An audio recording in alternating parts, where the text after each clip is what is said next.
Depuis début janvier, les cryptos, elles ont remonté de 20%. Pourquoi, selon vous, déjà? Est-ce que vous avez une explication? J'ai pas compris pourquoi ça a baissé, alors pourquoi ça monte Non, baisser quand même, tu as des explications. Genre, c'est principalement dû, je pense, à la remontée des taux d'intérêt de la Fed. Ouais. Tu penses pas? Non, mais ça, c'est des trucs. J'appelle ça l'astrologie de la finance. Les gens, ils adorent ça. Les taux d'intérêt de la Fed. Quand même. Alors, s'il y a bien un truc. Alors, je suis d'accord avec toi qu'il y a énormément de trucs où les gens, ils essaient de Vas-y, franchement, trouver. chauffe quelqu'un dans l'audience. Je suis sûr que.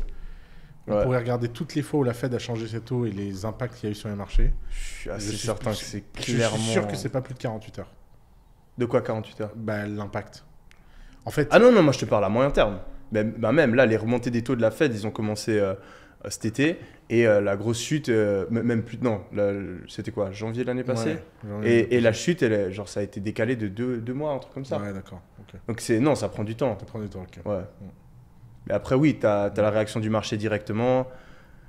Non, mais de toute façon, les cryptos, c'est le marché le plus manipulé du monde. Donc, Ouais. si ça se trouve, ça monte parce qu'il y a des mecs qui sont en train de pumper. Si ça se trouve, ça monte parce Donc qu'il y c'est a vrai des que cette fondamentaux, montée, elle était assez surprenante. Ouais. Il Mais y a pas trop de. c'est marrant, ça me fait penser à un truc. Je suis en train d'écrire un petit blog post qui, je pense, sera sorti d'ici que la vidéo sera sortie. Je suis tombé sur une vidéo d'un économiste qui s'appelle Friedman qui parle du fait que on a besoin de sortir l'argent des gouvernements. Et moi, quand je crois dans un truc, j'aime bien revenir aux principaux premiers, tu vois, au first principle. La raison pour laquelle, moi, je trouve les cryptos fascinants, intéressants, que j'ai envie de m'y mettre, que ce soit hype ou pas hype, jusqu'à la fin de ma vie, j'achèterai des cryptos. Ça peut baisser à 0 et je continuerai à acheter une part de mon patrimoine en crypto. C'est parce que je trouve qu'avoir une part de son argent qui n'est liée à aucun gouvernement, c'est une nécessité de sécurité. Et le fait que les gouvernements ont le monopole de l'argent, ça limite énormément d'innovation dans l'argent. Les gouvernements n'ont pas le monopole du langage. Le langage évolue, s'adapte, etc.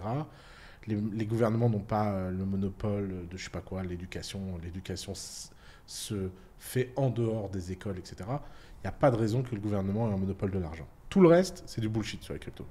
Tout le reste, c'est des effets dérivés. Est-ce que ce coin-là, plutôt que ce coin-là, est-ce que Ether, machin... Donc tu es un Bitcoin maximaliste? J'avoue que j'adore Bitcoin pour cette raison. Ouais. Mais je pense qu'on n'est pas à l'abri que quelqu'un crée encore mieux que Bitcoin. Il n'y a pas de raison. Il faut juste comprendre l'enjeu, il faut comprendre où on va. Moi, j'ai proposé j'ai designé un design qui va sortir à un moment donné dans les mois, les années qui viennent, quand la boîte pour qui je l'ai fait sera prête. Mais je pense que moi, d'autres, il y a plein de gens qui vont avoir à un moment envie de jouer au jeu de créer ta monnaie avec des caractéristiques différentes, une innovation différente. Et donc là, les cryptos descendent. Et en fait, moi, tout le monde me demande tout le temps quand il faut acheter des cryptos. Moi, je pense que soit on est un believer et on DCA, c'est-à-dire qu'on en achète tous les mois pour les 20 prochaines années, et on oublie. On n'est pas là à regarder le cours tout le temps. Soit on est un trader et on apprend le métier de trader. Et alors là, c'est très compliqué. Mais entre les deux, faire un peu de trade, un peu de DCA, un peu de fondamental... Ah, laisse tomber. C'est du gambling. Là, c'est du gambling, tu perds ton argent. Bah oui, à 100%.